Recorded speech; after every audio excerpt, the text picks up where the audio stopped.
Bên lại chú thil nang kan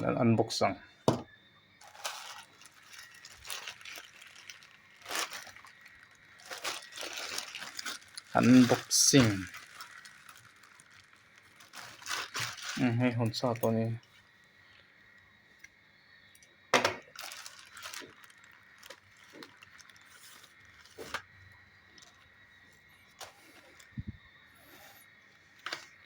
hay hi kitchen hay sẽ thêm mấy chậu cao man chi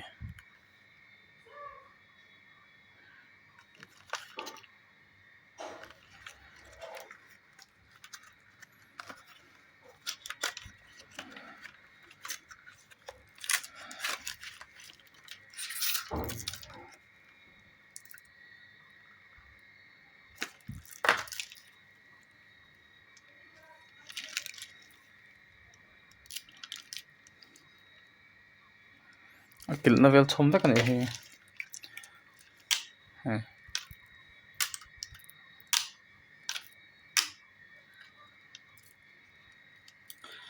thế nên một thil thir hiệp tir thia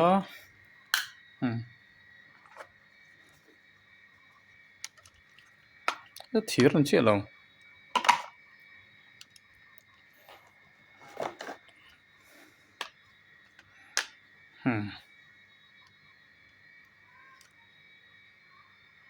hay thir nhé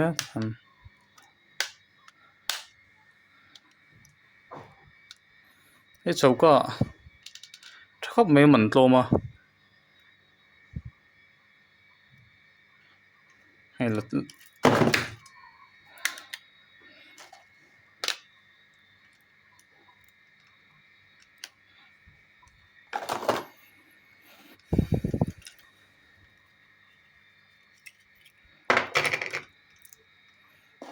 lấy ngay ngay chi